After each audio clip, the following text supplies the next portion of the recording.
फडणवीस आणि अमित शहा यांची बैठक जी सुरू होती ती आता संपलेली आहे अशी अपडेट समोर येते।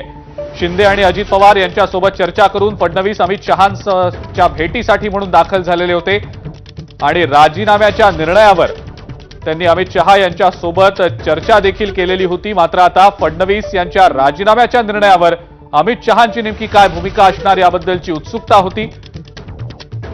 बैठकीनंतर आता नेमकी काय भूमिका समोर येते हे देखील पाहणं अत्यंत महत्त्वाचं ठरणार आहे। देवेंद्र फडणवीस आपल्या भूमिकेवर कायम राहतात का त्यांचा निर्णय ते बदलतात हे पाहणं अत्यंत महत्त्वाचं ठरणार आहे,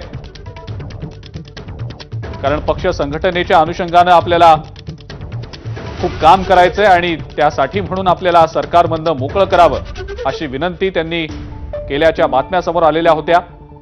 त्यांच्या संभाव्य राजीनाम्याच्या अनुषंगाने अनेक चर्चा सुरू होत्या राजकीय वर्तुळात। या अनुषंगाने तर्कवितर्क लढवले जात होते। मात्र आता अमित शहा यांच्या सोबत या संदर्भात चर्चा झालेली आहे आणि आता काय नेमकी भूमिका समोर येते हे पाहणं महत्त्वाचं असेल। पुन्हा एकदा जाऊया थेट नवी दिल्लीला। आपले नवी दिल्लीचे प्रतिनिधी सोमेश कोलगे आपल्या सोबत आहेत। सोमेश, काय अपडेट?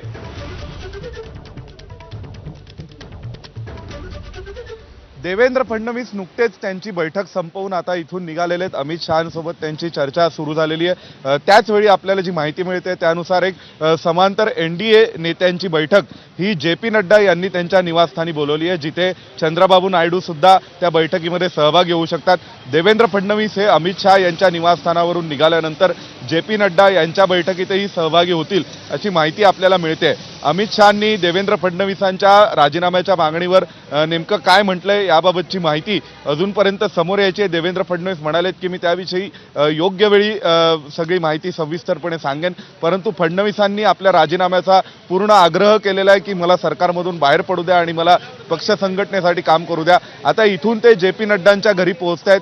जे.पी. नड्डा यांच्या घरी चंद्रबाबू नायडू, नितीश कुमार आणि इतर एनडीएतील सगळे महत्त्वाचे नेते व त्यांच्यासह देवेंद्र फडणवीस सुद्धा त्या बैठकीत सहभागी होऊ शकतात, जी एकंदरीत सत्ता स्थापनेच्या दृष्टीने अतिशय महत्त्वाची बैठक असेल, ज्यामध्ये महाराष्ट्राचे मुख्यमंत्री सुद्धा सहभागी होऊ शकतात। तर त्या अनुषंगाने आता नुकतीच अमित शहा यांच्या निवासस्थानावर देवेंद्र फडणवीसांची सुरू असलेली चर्चा निष्कर्षाप्रत आलेली आहे असं आपण म्हणू शकतो। आणि अमित शहांनी फडणवीसांना आग्रह केलेला आहे की त्यांनी याबाबत पुनर्विचार करावा, परंतु फडणवीसांनी जो प्लान सांगितला संघटनात्मक दृष्टीने अमित शहांना, तो प्लान त्यांना मान्य झालाय का? त्यानुसार फडणवीस जे पब्लिक आउटरीच कार्यक्रम राबवणार आहेत, जनतेमध्ये जाण्याचे कार्यक्रम राबवणार आहेत, त्या सगळ्याबाबत नेमकं काय होईल हे या सगळ्याविषयीचे निर्णय हे आता अगदी काही क्षणात होऊ शकतात आणि त्या अनुषंगाने ही प्रक्रिया आता सुरू आहे असं आपण नक्की म्हणू शकतो। ठीक आहे सोमेश, आपण या संदर्भातले अपडेट्स घेतच राहू। तुर्तास आपण जी माहिती दिली त्याबद्दल आभार।